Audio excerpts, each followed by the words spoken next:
देखो, कोई भी त्योहार आता है तो हम लोग बहुत ही खुशी मन से मनाते हैं। अभी होली का त्योहार है और हम लोग क्या प्रण लेते हैं? अच्छाई की विजय की। और हम लोग बुराई का अंत करेंगे।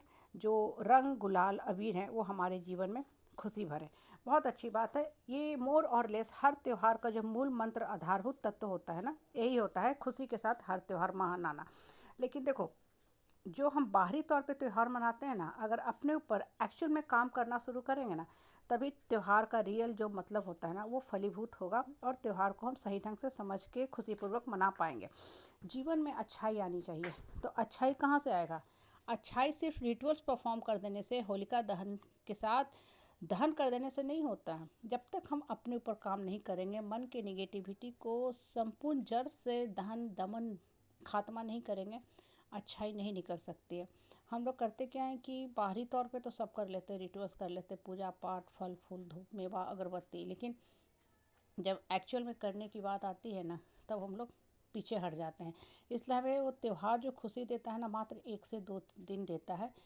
उसके बाद फिर से हम वही नॉर्मल गति से जीने लगते हैं। फिर कहते हैं अरे जीवन में रखा ही क्या है, बस वही घिसी पिटी जीवन जी रहे। एक्चुअल में घिसी पिटी जीवन हम लोग इसलिए जी रहे होते हैं ना, इसलिए जी रहे होते हैं क्योंकि हमारी सोच घिसी पिटी रहती है। जब आप सोच का उत्परिवर्तन कर दोगे ना, तब आप फील करोगे कि जीवन में सब कुछ बदल गया है। जीवन परिवर्तन का नाम है और परिवर्तन ही जीवन है। इसके लिए सबसे पहले आपको अपने अंदर काम करना पड़ेगा, अपने सोच को परिवर्तित करना पड़ेगा। तब आप देखोगे आपके अंदर से खुशियों की बौछार हो रही है, खुशियाँ ही खुशियाँ बाहर निकल रही हैं। और जब खुशियाँ बाहर निकलती हैं ना, तब अंतर मन से वही जीवन को प्रस्फुटित करती हैं, प्रकृति की तरफ लेके चलती हैं।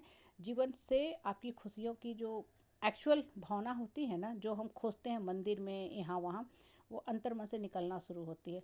इसलिए गौर से देखोगे ना, तो ये जो त्योहार आते हैं ना, वो बेसिकली टाइम टू टाइम हमको बस सीख देने के लिए, मोटिवेट करने के लिए आते हैं।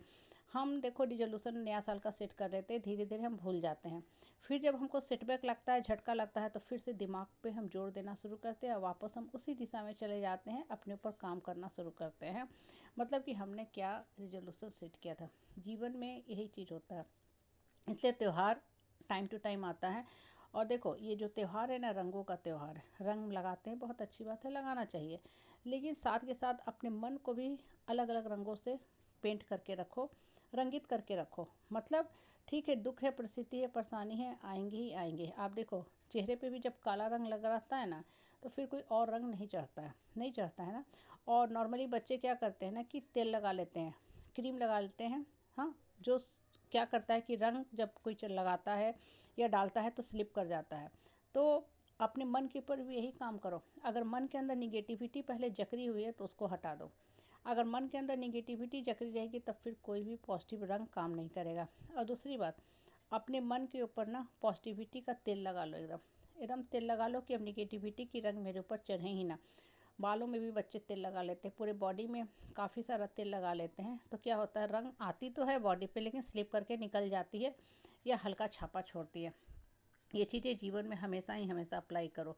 इससे होगा क्या ना कि बहुत कुछ सीख मिलती जाएगी, सीखते जाओगे, बढ़ते जाओगे, ग्रो करते जाओगे, उठते जाओगे। नहीं तो हमेशा जीवन आपको यही फीलिंग देगी कि जीवन में कुछ रखा ही नहीं है, एक घिसा पिटा हम जीवन जी रहे हैं।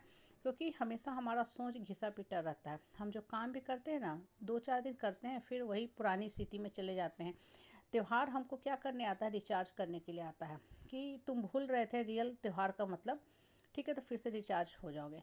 अभी आप त्यौहार मनाओगे, फिर कुछ दिनों के बाद आपकी माता के आने का समय हो जाएगा, जिसको हम बोलते हैं रामनवमी का त्यौहार। उसके पहले 9 दिन माता का धूमधाम से पूजा होगा, पाठ होगा। और जब भी कोई पूजा पाठ हम करते हैं ना, तो हमारा मन जो होता है ना, बंधना शुरू होता है। हम निगेटिविटी से दूर होने लगते हैं। फिर मन का काम ही है भटकना। मन फिर भटकने लगता है, तो फिर क्या होता है, निगेटिविटी के गिरफ्त में चल जाते हैं। फिर से त्यौहार आता है, हमको अपलिफ्ट करता है। इसलिए त्यौहार मनाओ, मनाना चाहिए, बहुत अच्छी बात है, लेकिन उसको अंतर मन में समाहित करके मनाओ।